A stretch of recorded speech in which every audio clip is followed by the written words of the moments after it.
എന്താ മുരളി?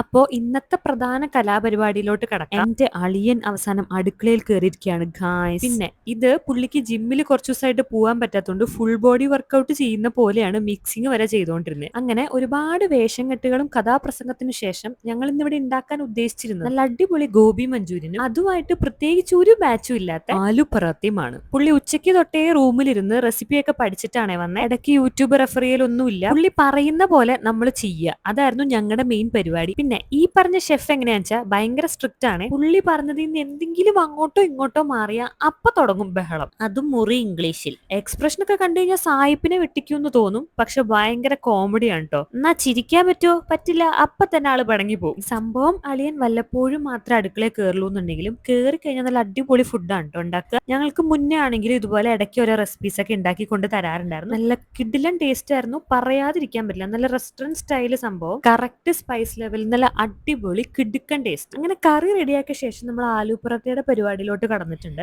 ഇന്നത്തെ ചേട്ടന്റെ പ്രധാന ഹെൽപ്പർ എന്റെ ചേച്ചി തന്നെയായിരുന്നു. ഈ പരത്തുന്നതിനിടയിലായിരുന്നു കോമഡി. പുള്ളി പരത്തി തുടങ്ങിക്കഴിഞ്ഞാൽ ഇടയ്ക്ക് വെച്ച് ഇതുപോലെ തുളയൊക്കെ കയറി വരുവേ, എന്നിട്ട് കുറച്ച് മാവൊക്കെ ഇട്ട് അഡ്ജസ്റ്റ് ചെയ്യും. പറയുമ്പോ വലിയ ഷെഫാണെന്നൊക്കെ പറയും, പക്ഷെ അതിൽ മൊത്തം ഓട്ടയായിരുന്നു ഗൈസ്. അത് മാത്രമല്ല, സംഭവം നല്ല കിടിലൻ ടേസ്റ്റ് ആണെങ്കിലും ആദ്യം പരത്തിപ്പ് വന്നുകൊണ്ടിരുന്നത് ഓസ്ട്രേലിയയുടെ ഒക്കെ മാപ്പിന്റെ ഷേപ്പിലായിരുന്നു. അങ്ങനെ കേരളവും ഓസ്ട്രേലിയ ഇന്ത്യ എല്ലാം കടന്ന് വട്ടമൊക്കെ വരച്ച് വന്നപ്പോഴത്തേക്ക് ഏതാണ്ട് രാത്രി 9 മണി കഴിഞ്ഞിട്ടുണ്ടായിരുന്നു. കുറച്ചധികം കാത്തിരുന്ന് ഈ കോപ്രായം മൊത്തം കാണേണ്ടി വന്നു എന്ന് പറഞ്ഞാൽ ഇറ്റ് വാസ് വർത്ത് ഇറ്റ്, പറയാതിരിക്കാൻ പറ്റും. ഞങ്ങളുടെ ഷെഫ് ഫുഡ് റെഡി ആയപ്പോഴത്തേക്കും സൈഡ് ആയിട്ടുണ്ട്. അതെങ്ങനെയാ, കുക്കിങ്ങിനേക്കാൾ കൂടുതൽ ഫുൾ ബോഡി വർക്കൗട്ട് വിത്ത് മുറി ഇംഗ്ലീഷ് പ്രസംഗം. ഒരു ഗെയിമെങ്കിലും കളിക്കാതെ കഴിക്കാതിരിക്കില്ല എന്ന് പറഞ്ഞ് കുത്തിരുന്ന് ഗെയിം കളിക്കുന്നതാണ് ആ കണ്ടത്. അതിനുശേഷം ഫുഡൊക്കെ കഴിച്ച് ഞങ്ങൾ എല്ലാവരും കൂടി ഐസ്ക്രീമും കൂടി കഴിച്ചു. നല്ല ഹോം മെയ്ഡ് ഐസ്ക്രീം, അതിന്റെ വീഡിയോ ഓൾറെഡി ഇട്ടിട്ടുണ്ട്. അപ്പൊ ഇന്നത്തേക്ക് അത്രേ ഉള്ളൂ ഗൈസ്. ബൈ.